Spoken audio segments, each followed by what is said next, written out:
noong 2004 dun sa Shabu Laboratory sa Davao City. Binalikan niya itong kanyang asset na nagbigay sa kanya ng info tungkol dun sa Shabu Laboratory na yon at sinabi na si Michael Yang isa rin sa nasa likod dun sa Shabu Laboratory doon. So ibig sabihin, itong economic advisor ni Duterte, isang drug lord. Nung panahon na yon, hindi alam ni Colonel Acerto ang ugnayan ni Michael Yang at ni Duterte, kaya gumawa siya ng report. Nais niyang impormahan ang iba't ibang ahensya na ang malapit na advisor ni Duterte ay isang drug lord at baka hindi ito alam ni dating Pangulong Duterte. Kinalaunan, nung nalaman ni Duterte yung report ni Colonel Acerto, binaliktad niya. Nasangkot sa illegal na droga ang malapit na kaibigan ng Pangulo na si Presidential Economic Advisor Michael Yang.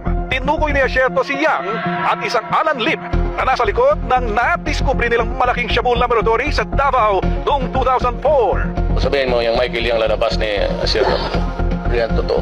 Humingi ng tulong si Acerto sa isang religious group dahil may plano umanong ipaligpit siya sa halagang 15 milyong piso. Si Colonel Acerto ngayon ang pinagbintangan na isang drug lord at siya ay pinapapatay sa publiko. Sa takot ni Colonel Acerto, siya ay nagtago hanggang ngayon. Siya na rin ay isa sa mga titistigo sa International Criminal Court. Sa madaling salita, habang pinapamuka ni dating Pangulong Rodrigo Duterte ang mga pagpatay sa iba't ibang pushers, dealers, yung mga Chinese chemists na galing sa ibang triad na nasa loob ng kulungan, na ito ay naisalaysay dun sa Quad Committee hearings. Nasa likod pala nito ay i-import nila ang mga shabu sa pamamagitan ni Michael Yang, Charlie Tan at Sammy Uy. Ito ay dinadaan sa customs para makontrol nila ang supply galing sa ibang bansa. Merong isang beses yung sa magnetic lifters, nakita na mismo ng mga K9 positive na merong shabu pero at binabaliwala ni Duterte at ina-arbor kung sino man. They were assuming that for those metal magnetic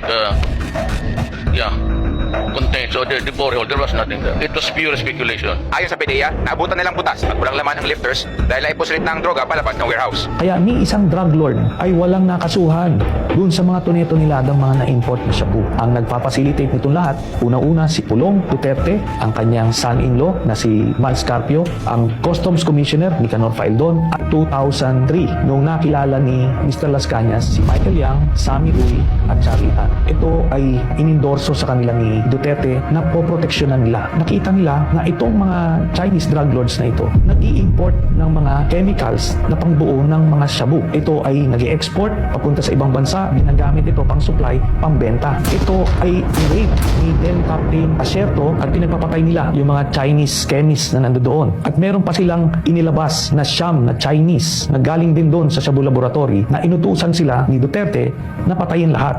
Mr. President, you ordered the killing of Mr. Alan C. along with the 10 other companions. That is not true. That is the job of the police. Lumalabas doon sa salaysay ni Arturo Las Cañas. Hindi alam ni Duterte na bago nila mapatay ay nakausap pa niya yung pinakang pinuno nung siyam na Chinese workers na si Alan C. na ang boss nila ay si Michael Yang at yung kanilang mga passport ay na kay Michael Yang.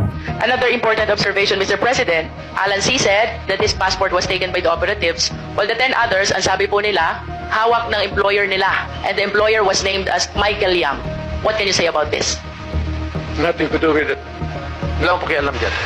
Yun na nga ang lumalabas na pinoproteksyonan na sikreto ni Duterte. Ang involvement niya sa isang drug lord sa Davao. Noong 2016, nung naging presidente, si dating Pangulong Rodrigo Duterte, isa sa mga unang appointees niya ay si Michael Yang bilang economic advisor. Kaya dito, magtataka tayo, bakit isang Chinese citizen ay gagawing economic advisor ng isang presidente? Kinalaunan, nakita namin kung bakit niya ito ginawa para masabi niya sa buong bürokrasya, sa AFP, PNP, PDEA, na protektado niya ito, tao niya ito, si Michael Yang.